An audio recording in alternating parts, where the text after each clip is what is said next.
Yahoo Entertainment had a headline in 2023. Kate Hudson revealed just how toxic the media was in the 2000s. Well, we are still in the 2000s, aren't we? 2025? And the media continues to hate on aging women. Quelle surprise. Mature women are often encouraged to rotate certain products out of their makeup collections for good. Sparkly shadows prone to emphasizing texture come to mind. The best eyeliners for older women, however, are in no such danger of forced retirement. That's recently on Vogue.com. Seriously, Vogue, shut the fuck up. Allure's Old Lady Energy piece sent me over the edge. My friend Karen and I discussed that misogyny on episode 2. Pamela Anderson, once criticized for her no makeup, quickly turned to everyone talking about how brave she was, obviously because of her gives no fucks attitude. Vogue. What's the one liquid black eyeliner that gives women over 50 that perfect cat eye? All right, honestly, there are actually many. Now, I have written for and been quoted in many beauty articles over my 30-plus year career in beauty. And yes, some have been articles such as these, which illustrates exactly how archaic these types of articles are. Helen Mirren, now 80, had a dramatic liquid liner look where she was both criticized and celebrated. Women at Home magazine chose the loving vibe with one of our favorite liquid eyeliner looks. This statement wing is both intense and elegant. Meanwhile, Tom and Lorenzo said that it was a harsh, and in combination with a severe hair, it tends to give her something of costumey feel. Obviously, we can have personal opinions, but when it comes to media, frankly, it has never been a safe space for women. They generally continue to be ageist, sexist, and misogynistic, giving that fashion police cringe. If we did this to men, there would be a lot less goatees in the world, that's for sure. Literally, wear what you want to. Are you going to be on your deathbed thinking, in 2026, why did I wear that liquid liner with that red dress? Trust me, girl, that will not be your legacy. As a hair and makeup artist of, did I say over 30 years? It simply comes down to your application and how you do your skin. If you're doing a dramatic eye, do your skin last. Minimal to zero powder. The more makeup we wear at any fucking age, the more it looks like a mask, regardless of who applies it, meaning yourself or a makeup artist. Whether you were 20 years old with breakouts or scarring, or being 80 with whatever skin genetics gave you, be who you want to be. Let me tell you the overall issue with makeup tips defined by age. Number 1, it puts women in a box. Number 2, society generally follows rules. So when you say this is a rule for women over 50, then when a woman breaks that rule, society thinks it's up to them to put you back in that fucking box. Number 3, you can swap out the title, "The Best Eyeliners for Older Women Deliver an Instant Eye Lift," with "The Best Eyeliners for Teens Deliver an Instant Eye Lift," because teenagers can also have sensitive eyes, hooded eyes, etc., etc. Really, the only thing they don't get is the crepey skin. But breakouts and scarring still gives texture to the skin. Also, my dudes, skin has texture. Number 4, crepey skin will never mean say no to glitter. Like, if you want to wear glitter, wear fucking glitter. Like, seriously, it drives me crazy. Number 5, women are a lot healthier than they were in previous decades, and skincare has advanced aplenty, making tips by age completely irrelevant. I've repeatedly said, makeup has no idea how old you are. And Amy Chasko, a previous guest that I had talking with QMS MediCosmetics, also has the same thing to say about skincare. So again, it just kind of defeats the purpose of having tips broken down by age. Makes no sense. I would like to touch on this trend on social media where there are images of women with aesthetic doctors, nurses, makeup artists, or even randoms superimposing themselves in a video overlay, pointing at these women, dissecting either what's wrong with them or what's wrong with their injectables, hypothesizing on what they've had done. Why do we need to still spin these narratives in 2025?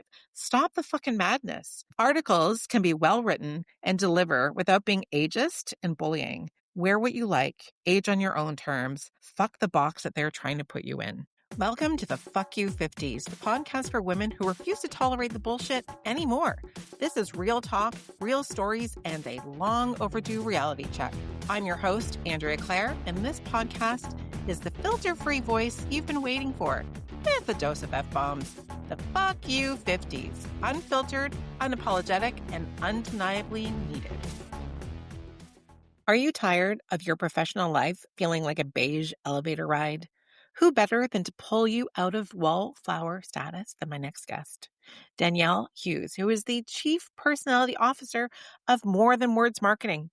Danielle helps individuals and institutions develop their genuine personality brand. This allows you to own and embody your message, feel comfortable expressing it, and convey what makes you different from your competition so you can attract the right audience and repel the wrong one. Danielle's client list is strong and storied, so we asked her to show off a little bit. It includes companies like Google, PwC, eBay, Discovery Channel, Capital One, Gap, TD Bank, SEO, Columbia University, and the Judd Foundation, among others. Often referred to as a magician with words, Danielle dives deep into why your professional message needs a serious personality transplant. This isn't about polishing your resume, it's about authentic personal branding and using personal storytelling to create genuine, powerful connections. We talk about how boundaries over balance and why work-life balance is just a fucking myth. And also networking, the 3 I's of networking. Danielle, welcome to the Fuck You 50s. Forget that you can't blur your background, or fucking makes me crazy. So I need to move. So I need to clear up a little bit. There we go. Oh my God, I love that. I've already started recording. So, I come from a TV background too, right? So it's like, here I am in my little like library room at my house and with a shitty fluorescent light and a ring light and not a crew properly lighting me. So it's like, Correct. vanity Yes. kicks in. And this, like, that's what I'm saying. Like, I don't know why these apps, like with Zoom, see, it's frozen on the other side. You see me standing up on my like little screen. That's so funny. You're in Canada, right? Yeah, I'm in Toronto. Where are you? You're in Toronto. I'm in New York. Oh, nice. Yeah. Nice. Yeah. So you're probably, I don't know if the weather's the same there. It's like stunning here. It's similar. It's been really windy today though. So every once in a while I hear like this weird kind of like a whoosh. Wind tunnel whoosh kind of thing happening. I don't know if there's like a school out my window. Even though I'm on the 22nd floor, it's like the children are in my living room. But I was like, I'm positive you can't hear it. So no, I'm not I really can't hear yeah. anything right now. Okay. So have you been traveling aside from when you got stuck at that airport? Oh God. I just came back from Chicago. We went to see Oasis. Oh yes. I remember you said that. Yeah. So, and I'd not been to Chicago in like a decade, maybe. Yeah. It was great. Loved it so much. Loved the city. Had the best time. We got so lucky with the weather. It was awesome. Yeah, so. I love Chicago. I've spent a lot of time there. My grandparents, they moved from Canada to Des Moines, Iowa, when I think I was like 5 or something, maybe even younger. And then they moved to St. Charles, Illinois, which is just outside of Chicago. Yeah. So I've spent a lot of time around there. So okay, amazing. What about you? Have you been traveling? no, we have a cottage, so I've been going up to our cottage. The last time we traveled was back in March for my daughter's March break, and we went to Curacao. Have you been to Curacao? No, but my brother had his honeymoon there. The beaches are amazing. The beaches are so civilized too, right? Because you just kind of go in, you tap, you find a chair, you tap in. They're super clean. Everyone's so respectful. There's no loud ruckus behavior. I'm at an age now. I don't want to go to a loud beach. Where is your cottage? So if you know Ontario at all, it's a Halliburton area. So it's like okay, yeah. Vaguely, like I've heard of it. I don't know it, but it's just like a 2-hour drive from you. 2.5 hour drive. Okay, so it's like going to the Berkshires here, or just like upstate New York or something. Okay, gotcha. So tell me, Danielle, tell me about your business. I am the Chief Personality Officer of More Than Words Marketing. And essentially what I do is I help people put more personality into their professional message. So anything from your LinkedIn profile to your website to any of your marketing materials. How do you get to show up like more authentically as yourself at work, whether you work for yourself or whether you work for a company? And do you do only with individuals? Or because I've seen on your, oh my god, let me start that over. On your bio, you mentioned different companies. So do you do corporate events or corporate engagement as Yes. well? Yeah. So it's a both and situation. I work with companies. I can go in and speak to teams. I can work with teams. I've done a lot of like workshops and presentations. And then I get hired by a lot of individuals as well, Mhm. maybe senior leaders or people who just got promoted and need to be more thought leaders and haven't really spent any time thinking about how they want to show up in the world, Right. or people pivoting and job searching. So maybe if you can, because I think a lot of people probably aren't familiar with this. So if you can, maybe kind of summarize and kind of break down like what you would do with an individual. Is that easy to do or no?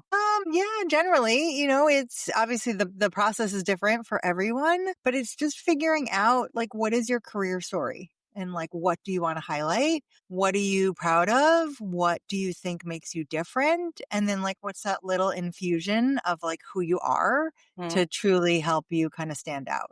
Because I think for so many people, I'm in my 50s and I work with a lot of people that are like kind of at the end, like quote unquote end of their career. And they're thinking about like, what do I want to do for my next 10, 15, 20 years? And realizing I don't even know how to synthesize my background. And like, people have done, I was this, and then I was this, and then I was this. And they don't know how to put it all together in a story that makes sense. It's always just like this kind of hodgepodge narrative. Yeah. And I like get in and ask them all the questions that are going to get them to tell me like what really matters to them. We sort of take away the fear of like what it would be like to kind of show who they truly are. And then it's what does that look like? And how do we Mm. make this so that you can show up comfortably and confidently in whatever role that is for you? And so would you say it's kind of similar to like media training in a way? No, because I'm a copywriter, so Okay. I'm not, like, prepping them. Like, they will get help, like, as, like, an elevator pitch because we're writing their bio and their story, Right. but it's almost like you're getting somebody to kind of write your content, and you're also getting, like, a therapist at the Right. same time.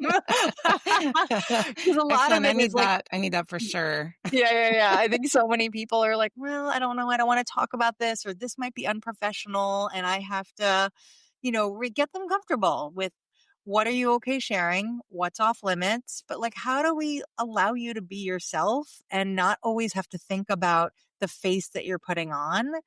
And instead just be able to go do your job, whether you work for yourself or you work for a company, and know that you're going to be valued and appreciated for who you are because you ended up in the right place because you showed who you were in the first place. Right. So kind of like leading people to their humble brag. Exactly. Yeah. Correct. Yeah. I Yeah. call it bragging in service. It's so, yeah, it's so true that there's so many people are, I think, afraid to kind of do that, or they're told not to do that. And I think it depends on the situation. I feel like if it's work related, then why not? Like if you're your best advocate if you can voice it. Well, that's it. No one's going to care as much about your career as you will. Yeah. But I can understand, having come from corporate and worked in corporate for decades, people were ingrained with this idea of like your work should speak for itself, but like your work doesn't speak. And so, how do you take the initiative? And I think there's a lot of cultural stuff, people from certain cultures too. It's, shameful to Yeah. talk about yourself, but we live in a society where you have to be able to showcase what you're good at because otherwise you're not going to get noticed. Yeah. And there's the difference between, you know, being all bold and like, preaching from the mountaintop and just subtly infusing things that are going to just help foster connection and build relationships so that you do get noticed by the right people for the right reasons. And do you find there's more of a need for this too since COVID? Because I feel like probably pre-COVID, there's a lot of opportunities where people are a bit more like client facing or just working with teams, so they would kind of see the work. So maybe people didn't feel so much that they had to do that kind of like, here I am, this is what I can do. But then with like work from home, etc. You kind of you don't always have a face to that person either, right? So, Yeah, I do think it started with COVID and now it's like accelerated with AI. Right. So COVID, yes, like you're yeah, working from home. A lot of people got hired, never yeah, meeting people in person. And so how do you build connection through a screen? is, and how do you get comfortable connecting with people that you've not met and like build that rapport? So that was definitely a time where I got a lot busier for my business because people were like, wow, I guess people are looking at my background, or they're reading my LinkedIn more, and I need to have more of a distinct personality. And then now with AI, where everybody just ends up sounding the same, it's also becoming much more important to be the lone voices of humanity and Yeah. really sound like you are, writing like yourself. Yeah, for sure. And I think it would probably also help that your humanness kind of shows through all of your bio and whichever, because I feel like a lot of times nowadays we're hearing more and more, oh, well, we don't need that job position anymore. AI can do it. Whereas if you're a person that Yeah. has like a job that, AI might be slowly taking over, if you can show, I would guess, in that quick little like succinct soundbite that it's like, no, no.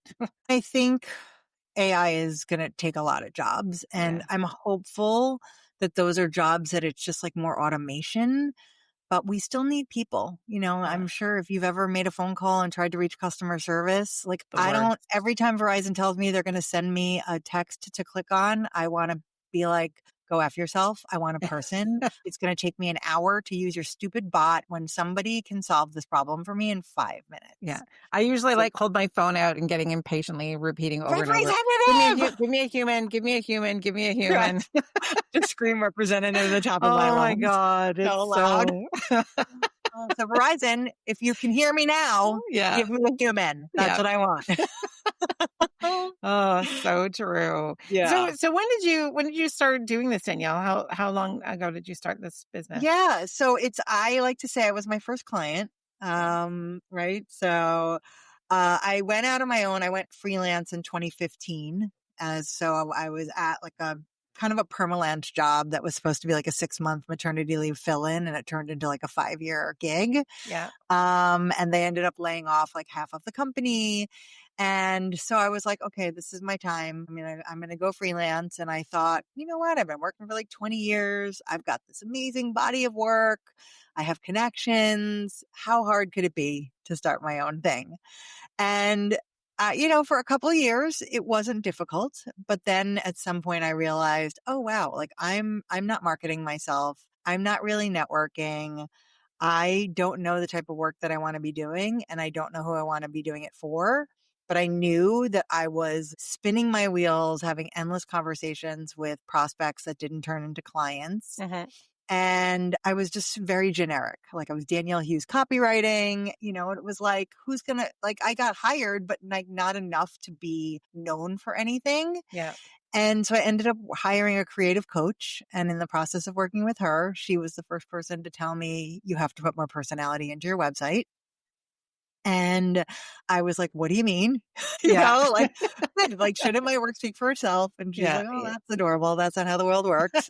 And He's like, oh, that's so cute. you're Anyway. so cute. You had to pat me on the head. But her thing was, she's like, you're funny and you're outgoing. And she's like, you're not going to be for everybody, which is a bonus. And she's like, so you need to demonstrate that and show that to the world. And because they're going to find out anyway. So what happened was I started to write a little bit more comfortably, write more like myself. And lo and behold, I started to attract more of the right types of people. Yeah. And my message started to do the vetting for me, which was amazing because obviously if people didn't like what I wrote, they wouldn't reach out. But if they did, they would. Yes. And then at some point in this kind of journey with her, she was like, you have to write a newsletter. I was like, I don't want to write a newsletter. Who needs another marketing newsletter? She's like, but you're a copywriter. And I was like, okay, but I can't make it like a traditional newsletter. Like it's not going to be 5 things or 10 ways or Yeah. whatever. And one of my like very early on kind of ideas for the newsletter was, why do we call it personal branding? Mhm. Because personal means private. Right. And I said it should be personality branding because we're trying to infuse our personality into our message. Yeah. That makes sense. And it just, it didn't take off. It took forever. I like to tell people until you're sick of yourself, you haven't broken through Yeah. in terms of talking about yourself. but that just really resonated with people. And then it just slowly evolved over time. And, the more that I got comfortable and the more my clients would, read my content and they would see my bio, they started to say, can you do that for me? Right. I Mhm. love your bio. And it's like I didn't set out to do this. It just sort of found me Yeah. through what people were needing and asking for. So when you have a client, and again, I'm sure there's a big range. Like I'm by trade, I'm a hair and makeup artist, right? So for me, like I have a big range from that too. So forgive me because I'm just I'm curious. So when you have an individual that you're working with, would you say is it kind of like an hourly process? Is it like a day to a week? Like is it? Does that make sense to you? Like Yeah, is yeah, it yeah, yeah. like, I So I guess don't. everyone's different, right? But I guess it depends on their needs. Let me just Yeah, answer the question for you. yeah. Shut up, Andrea. No, I'm totally kidding. No, but also you need to tell me to shut up. I get it. Yeah, yeah. No, I could never say that. You're Canadian. You're so offended right now. God, this Not at American. all. Um, it's Bitch. never I'm just kidding. hourly. I have packages that I Right. work with people, and when we have our initial consult, like I talk to them and I get a sense of I think what they're looking for and what they need, and then I make a recommendation. But it's usually you're talking about. I mean, anywhere from 6 weeks to 3 months, Okay. depending on how much do they need, right? Do they need the whole Megillah where it's like, I don't have anything. I need positioning. I need my bio. I need 9 versions of my bio. I need personality traits. I need to know who my audience is. And, I need examples of copy or I need a website versus someone who's like, I just need my positioning statement. Maybe I need a tagline and I need a couple bios. I like to work at the pace of the client. Mhm. And I always want to err on the side of like, they always are like, I need it sooner than later. And I'm like, I'm going to tell you right now, I can give this to you tomorrow and you're going to still want to sit with it and we're still going to make changes. And it takes what it takes. Yeah. I don't believe in putting a time limit on it because it's like there's a time limit in like what they get in terms of like how many sessions we meet, how many rounds they get. But, depending on somebody's bandwidth and their response time and how often we can meet, it could take a while. And I'm sure too, because it's so individualized, right? So you need to get to know them in order. Would you say it's a little bit almost like ghostwriting then for them? Like if you're It's a both end. So I yeah, definitely, I interview them. There's questionnaires that I ask them to fill out. yeah, We chat, they send me things. I then will write without them and, put something together and then I will send it to them for their feedback. We may meet again to go through it. They may just put notes in the document. Depends on like how close or far I am on getting their essence and who they are. right. Um, so it's not like, I guess it is a ghostwriting because I'm kind of writing as if I'm them, but I feel like I'm writing more as I want them to write, if Right. that makes any Yeah, sense, that right? makes Like, sense. I yeah. mean, you're infusing your expertise, so yeah, Yeah. for But the sure. goal is for it to obviously sound like them. So I Yeah, always tell them like, listen, I'm going to push it. I'm going to push the tone. Your job is to dial me back or tell me keep going. yeah. And everybody's different. And that's to me, that's like the beauty of like personality branding is some people are all in and they want to share everything. And some people are like, I'm just going to tell you I like to read and that's all you're getting. And I was like, okay, so we're going to figure this out. This seems like it would be a good opportunity for I'm of course like all of the women that I've had on my podcast. I feel like so many are entrepreneurs or pivoting careers or starting something new. So I feel like you'd be a great person to kind of help with that kind of rebranding to just I work with a reinventing lot themselves. of women in transition. Yeah, Yeah, like women in midlife who are like, what do I do next? I am like a guest expert at like this reinvention collective where they work with women in career transition. And it's doesn't matter if you are starting your own thing, you're not sure, you had your own business, now you might go back into the workforce. It's just like, where am I now? How do I want to show up? And like, where do I think I'm going? And how do I set myself up for that? And, like, the process is the same, but the results are a little bit different. right. And do you find that you're getting I guess more and more clients like that, or do you have a mix of clientele or I get a lot of people that are sort of like a what's next, yeah, and it could be like I definitely get leaders who are like, "Oh, I just got promoted and now I need to be a thought leader or I'm ready to kind of show up more in my career." and I need to like get my LinkedIn in shape. Like I've never even thought about it. And I can't post articles on LinkedIn because I can't have anybody look at my bio. And then I get people who, like, I'm working with a woman right now and she has a consultancy, but she's like trying to reshape it a little bit and trying to give it a little bit more of her own spin. She had been doing it for a while, but like kind of without any real strategy. Hmm. And now she's like, now I want to strategize. She's like, now I really want to think about like in my background, what did I love the most? And like, how do I want to take this consultancy in that direction? So that's like more of like a rebrand, but it's like Right. a hefty rebrand. Yeah. What kind of challenges have you kind of come across with your job or with like working with people? I think like some of the challenges were my own self-imposed challenges of thinking that like making preconceived notions and Yeah. judgment from people and then them proving me completely wrong. That's just my own like learning. And I think that also speaks to why it's so important to have a message that demonstrates who you are. Because if I read of something about someone and then I make this judgment and then I meet them and they're nothing like what I've read, I'm like, okay, what's happening? You know, Yeah. like this person is hurting themselves and they're so amazing. And why is that not coming through? And there's obviously people who think that they want to do this and they're just not willing to they're not willing to go along. They're Right. very resistant. It's like they want it, but they don't really want to put in not the work, but it's like they don't really want to think about it and they feel like it's too scary. And as much as I can try my best to make it not scary, a lot of times somebody's just not, you have to be ready, Yeah. I you was know? going to say too, some people are just really resistant to change too, right? Yes. I did a post the other day basically saying like that your bio is like a new pair of socks, right? Like you're wearing your socks all the time. You got old socks. They do the Yeah. job. It's totally fine. And you don't realize how much you need new socks until you put on a pair of new socks and you realize how comfortable they are and Yeah. like they're life changing and they're so Yeah. cushiony. You're like, And why then didn't you're I like, buy these new socks earlier? correct. How did I live with these old socks? And that's Yeah. kind of like a lot of people's like profiles and bios is like,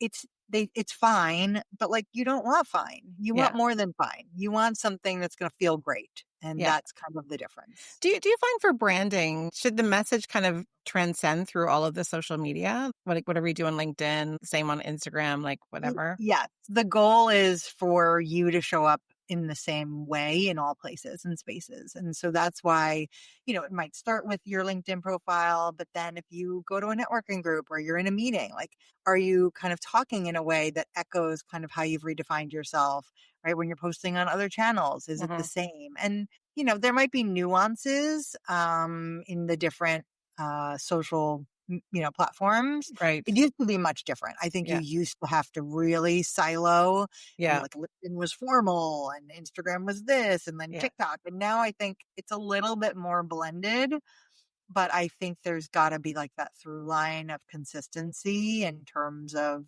who you are and how you show up. And you can just kind of change the dials a little bit depending on where you're posting. And I guess too, like you were saying earlier, just kind of infusing your own like personality, so you come across a bit more human and relatable versus an AI bio. It's more authentic, right? Like we Yeah. all Yeah. are Yeah. looking to connect with people who we are like, I just, I connected with that person. There Yeah. was something there. Yeah. So when you No. work with big companies then too, like would you kind of help them with like with employees to kind of do like I guess then it's not really personality branding then, right? Because then it's a corporation branding. Is that So it's got to be both, right? right? So when I work with companies, it's what is the strategy for LinkedIn for the company as a whole? Like, what are they hoping that their people do or their leaders do? What's the voice of the organization? But then you also have to factor in, okay, and now let's balance that with like the personal goals and the professional goals of the individuals. So, like, there needs to be crossover because Yeah. everything can't just be company all the time. People have their own goals. Though hopefully if you are valuing your employees enough, they're promoting their own work that they're doing at your organization. They're talking about things that excite them about what they're working on, trends that they're seeing in their industry. So it has to kind of straddle both sides, Right. because nobody's going to engage with a company page. Like the same thing as like engaging with a robot. Yeah. It's a nameless, faceless page. You want to engage with the people behind the company, and those people need to be human, and they can't always be talking about every initiative that the organization's Yeah. doing. It has to be a True. balance. Yeah. Yeah. Yeah, Yeah. You don't want it to be like a hard sell, right? exactly. Yeah. exactly. But then Yeah, it yeah. feels disingenuous. Yeah. Do you come from, sorry to backtrack, but do No, you that's come okay. from, like, an advertising background? Like, are you copywriter from ad agency days or So that was the dream. I went to school to be an art director, Oh, actually. okay. And so I got my Bachelor of Fine Arts in advertising design. But I realized, like, during my program for my major, we were not given copywriters to partner with. So you had Mm, to write your own copy and do your own design. yeah, And I always got more excited about like writing the headlines and coming up with the ideas than actually designing the ads. yeah. But then after college, I could not get a job in advertising. It was like a really bad year for hiring, and I like after a bunch of like fits and starts ended up in marketing for television. Okay. So I got hired, and I spent like a decade plus in TV, where I was on the ad sales side, so Yeah, putting together marketing materials for sales to go out and sell programming. yeah, yeah. And then Well, I spent a bunch of time in an agency after that. okay. I was gonna say too, just from my own experience working on TV commercials, the advertising industry is very much the old boys club, which is really annoying. Yeah, I don't know if it still is. I don't know. I You feel hear it such still is because I work on back in the day. commercials and it's just like, Yeah. yeah, it's unfortunate. It's really Okay. unfortunate. I know there's an agency here. I haven't worked with them yet, but I think she's the creative director before I moved, because I lived in Singapore. So before I moved to Oh, Singapore in cool. 2007, I worked at this one, art director. I think she was an art director then. But then now she has her own ad agency that I believe she's a creative director on, but I haven't worked with them yet. But I think it's very female centric, which Oh, I I love feel that. like we need to see more of that. Like, I'm More not of that. anti-men, but it's just like, No. the boys club is just a bit much to deal with. Yes, I would agree. I Yeah, would agree. And, yeah. and I do, I They don't, need to stop their I, humble brag. Sorry. yeah, I mean, I work with all, anybody really, but like I do tend to get more women that reach out. And I think a lot of that is that women are more willing to accept help and realize that they need help with things that maybe are not in their comfort zone. A lot of men, it's harder to reach out and say, I'm struggling with something. But it's changing. I've Yeah, had plenty of male clients as well. yeah, So yeah. So what do you have going on next? Do you have any talks coming up or? I partner with a career coach. And so we're doing like a 10-day LinkedIn, we call it a profile power up. Oh, And so nice. it's like a small group cohort of people who are job seeking, and we teach them how to give their LinkedIn a glow up, but it's Yeah. also like behind the scenes advice on job search and how do you improve your job search and fix your profile to get found, outreach to recruiters, that sort of thing. Mhm. So I'm always excited about that because we're going to have a really good group. And obviously, the hope is always to help people land a job. So that's great. And then, for like networking, do you have any like top tips for people for either networking for themselves to get work, or if they have a brand that they're trying to get out there? Do you have any good tips for that? Yeah, you have to find the group where you feel like you fit. And Yeah. it takes a while. Like I think so many people are like, "Oh, I tried networking and I hated it." And I was like, "No, no, you can't just do this once or twice." Like, I try a group, maybe that's not the right group for you, in person. And there's also so many free like Slack channel groups and other like free online groups that you could find. That was a big game changer for my business, was starting networking, not just because you're meeting other owners, but like you have to get up and you have to say what you do. And the Yeah. more you say it, the better you get at saying it. And you see what's resonating, what's not resonating. You start to hear everybody else say the same thing and you think, oh, maybe I should try something different so that I get noticed or I stand out a little bit more. And so I think it just makes you a better pitch person. And like you just don't know what group is going to maybe change your life. And nothing's forever. It took me a while to find my first networking group, which I then like loved. I was the president. But a couple of years in, I was like, I think I've outgrown the group. Yeah. And it's like always like find people that are at a higher level than you in their business or doing this longer so that you can learn from them. You always want to be leveling up Mhm. so that you can consistently improve yourself, your business in all Yeah. aspects. And I guess too, like maybe partnering with people is a good idea. Like I like how you're saying that you're partnering with someone to do this LinkedIn Yeah. glow up and maybe opportunities there for people to do that. I love to like introduce people to other people. I love to find people that I can collaborate with. And Yeah. the women that I'm doing this with, like we met in a networking group or we Yeah. met through someone and now she's in my networking groups. When you're a solopreneur, like finding people that can collaborate with you is so helpful because it's not only another brain, it's another list, it's another idea, it's Mhm. another support system. And it helps you kind of have less of a burden on yourself all the time and feel less lonely. Yeah. And they get you to think differently too, which is great. I feel like I'm that way too. Like I'm such a connector. Sometimes I feel like I'm a connector to a fault, but As long as you're, asking people before you connect yeah, them, yeah, yeah, that's in my advice too, is like, don't just send out a blanket email and introduce people without telling them that you're introducing them first and yeah, making sure it's a fit. yeah, But I think one of my biggest like struggles when I first started networking was that feeling that I didn't know enough people and how can I be an introducer if I don't know anyone to introduce anyone to? And I felt like there's a shame there. You feel like, oh, I can't start networking until I have a network, but like the only way to get a network is to start networking. So I like to talk about the 3 I's. And I think, one of the things that people worry about with networking is what if I don't know anyone to introduce someone to? And it's like, well, there's introduction, but you can invite them. So invitation, if you have an event or you've heard of something, you want to just send them an invitation. And then there is, I should write this down. This is called being in your 50s. Also, you just said it to me, and I'm like, oh, I what was know, it? wait, invitation, introduction, and information. Yes. That's it. Yeah, menopause brain. Sorry. If you Yeah, I have have to leave like, that one in.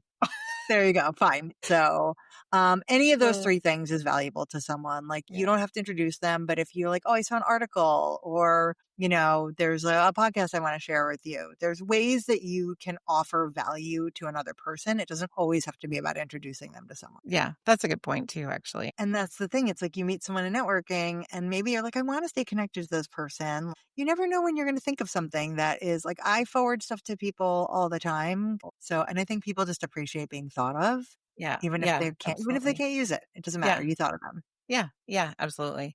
Also, a little like way to kind of get that little tick box, of like, "Huh, I always I was say, thinking of listen, you. yeah, that's right. And also like your name showing up in their inbox. And Yeah, that is just all we ever need to do is that little like tap on the shoulder that says, I'm still here. yeah, And, whether or not they could use your services or they know someone who can. I feel like I hear stories all the time of someone who's like, oh, I sent out an email today and to someone I haven't talked to in a year and that person needs some help and like they hired me. You just yeah. don't know. So we used to send out business cards, right? So I have an agent, so my agent would send out a package, and now people just don't do that anymore. So it's a bit harder to network. I've Mhm. tried to kind of rekindle that, and I never hear from people, so I don't know if they are like, who's sending me paper in the mail? What What is is this? this? You know what though? I have a lot of friends that are graphic designers who, because will partner sometimes because I do deliverable work as well. Like I'll work on websites and other content. And some of them are like, they send out mailers Yeah, because that's the way to cut through the clutter because nobody gets mail I anymore. know. That's what I was Right? thinking. Yes. Yeah, So it's definitely, it could work as long as and like where you have to know where someone is. Do they yeah. live at home and they work at home? Or are they in an office? How do That's you true reach? too. I went to your website and definitely when you talk about like the personality, is it, don't you say like you're the chief personality officer? Is Yes, that, yeah, yeah, yeah. exactly, and I So, do love a swear word, so I was like, I saw this, I was like, I have said that my 50s are the fuck off 50s. yeah, The 40s are like, you just don't care and whatever, and now the 50s are like, just fuck off. Like, yeah, I'm not gonna worry about it. No. no. Mm-mm. Well, and I found too, like, I don't know if you found this, but I found like when I turned 50, like I said earlier, I'm 54 now, but I found when I turned 50, I don't know, like it was just like a weird, and I've never been shy about telling people how old I am. Like I've Me always done either. it. But when people are like, oh, like, so what are you going to do now? It's like, what do you mean? What am I going to do now? Same thing that I've always done. Gonna take up knitting Yeah, yeah, yeah, and, exactly. go for long walks. Like, Yeah. what? Yeah. I'm going to get a small poodle.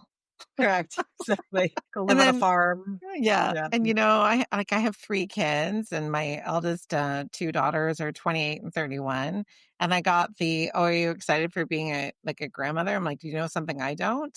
Yeah. Like, Uh, I was just like, why? Like, it's so weird because men don't get asked, like, "Are you excited about being a grandfather?" Like, they don't get yeah. that, and it's just kinda like, why can't we just be excited about what we're doing in our lives? And sure, people that are around us in our life, like our children or, whatever, we can be excited when we're a part of what's going on for them. But why do we lose our identity and it becomes about everyone else? Like, fuck Everyone that, else. you know? I only have one, and he's only 20, but I very much want to be a grandparent one day. But I'm not rushing this at Yeah. any time. So, yeah, I mean, I got all the eggs in one basket. That's it. Yeah. If he doesn't give me a grandchild, I don't know what I'll do. But Yeah. no And pressure. and I just want to No, say, it's not that I'm not excited about the no, of course, possibility no, no, no. of, but I know. it's not like I can't wait. Right. To your point, who's asking the men? I can't bet you can't wait to be this or whatever. Yeah, I have used AI to populate some questions for me, and it's so funny. There's always one, it's always on there. I should actually put in a man's name one day just to see what it does, because it always asks, how do you balance um Um, life, your career with your life and being at home? And it's like, I'm okay. curious if you put in a man's name, if it will ask that question. First of all, balance is bullshit. Yeah. So, right, Yeah. nobody's balancing anything. We're just aiming for boundaries. So you Oh, got to have boundaries, not balance. oh my gosh, that But is, something is always going to be right. There's like every ebb and flow, yes. right? There's times in your life where you have to focus more on something than something else. Never going to be balanced. That's not a thing. Oh my God, I love that so much. Did you just make that up, or is it like, No, no, I did a blog post a long time ago called like it was like boundaries versus balance, right? Because it is okay. like we don't need balance, but we need Yeah, boundaries, yeah. especially women. And I think when you have boundaries, it does create a little bit more balance Yeah. because you're saying no to the things, right? You talk to any like professional athlete and they will always be like balance. Like I have to be the most selfish person on the planet to be the person I am. Everything is about my nutrition, my sleep, my this, da da da. Like it just there is no balance. They will Yeah. balance that one day when they are retired, Yeah. but there is no balance. That's not how it works. So, That's so true. you Honestly, I know. love that so much. I feel like we could just keep talking for days, but I know. I was like, not that I'm comparing myself to a professional athlete, but you're like, well, time to go on that note. exactly. It's talking about myself. No. When you started this this podcast? It's I been like a started year? January this year. Okay. Yeah, I Okay. started in January. What was the And impetus? Because I'm sure you probably mentioned this in your very first episode, but like, where did this idea come from? What made you want to do this? so I started thinking about it honestly when I was still in Singapore during COVID, and just kind of like running it through my mind, just ideas. I would say probably the catalyst was just like, I was just so fucking tired of being asked to quote for articles, as as you are as a hair and makeup artist. People always want your beauty tips. And it's like, oh, What's like your when skincare people, routine? yeah, yeah, yeah. What but they started getting more age specific though too. Like what's a Mhm. good skincare to do over 45? Oh, Sure. like what are all the makeup mistakes that women are doing in their 50s? It's like, oh, fuck off. Like Yeah. honestly, I feel like things have changed so much, right? If we talk like aesthetically, like aesthetic wise, and like, like trends, and like from a like, sure, there are certain things that I could say, don't do this, don't, whatever. But Mhm. I also feel like it's just this weird, I almost kind of feel like it's bullying women to constantly kind of live up to the standard that maybe people don't care about. Maybe it's not attainable, And especially we've with been Photoshop and told, right? sorry? We've been told to have these standards by Yeah. who? Not ourselves, other right, society, men, etc. Yeah. Right? So yeah. So I'm just tired of like with it. Now, of course, like if somebody comes to me and they're like, Andrea, can you show me like a makeup look? I want to look fresh and younger. Oh, sure, 100%. But I just don't like the headlines in these articles of like, you're 55 and this is what you're doing all wrong. It's like fuck off. Correct. Like, and it's about like the needs or and also can be the wants, right? And so it's not like, oh, like I'm 43 and a half, so you must use this cream only until you're 45 and then you can't use it Correct. anymore. It's Yeah. And it's also the quality of the products, yeah, right? And I do yeah, feel like I've been hearing a lot more people who are like, you need three things. And that you need sunscreen, you need moisturizer, and like maybe something else. And yeah. like And that's no really powder. what'd you say? I said a no powder. No powder.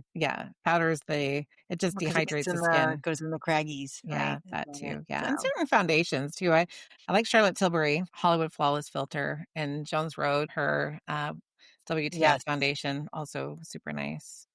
I use a Oh, tinted moisturizer, not a foundation, yeah. but Yeah, gorgeous Same skin. thing. Yeah, Oh, yeah, thank you. yeah. It's also, this is a filter as well. Sure. You're like, "And a So filter." it's a ring light, a filter. So Yeah, I I am need a filter on mine, yeah, and I'm I definitely starting to basal get the retinol. liver spot, like the age spots for sure. Like I have Yeah. some like residual melasma from when I was pregnant Oh, and you just yeah, see it, like it pops up.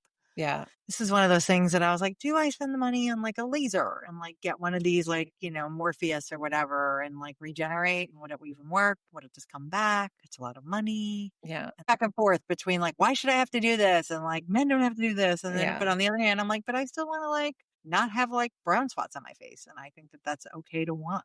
Yeah, for sure.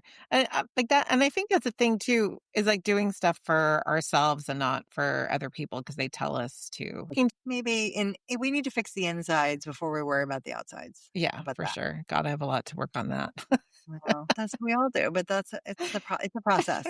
It's definitely a Right? It's process. all about growing and just being a better human every single day. So no one's going to be perfect. Thanks for tuning in to the Fuck You 50s. If you enjoyed this episode, please take a moment to follow and rate the podcast. And we would love to connect with you on Instagram. So be sure to follow us at the Fuck You 50s. The Fuck You 50s is hosted by Andrea Claire. See you next time.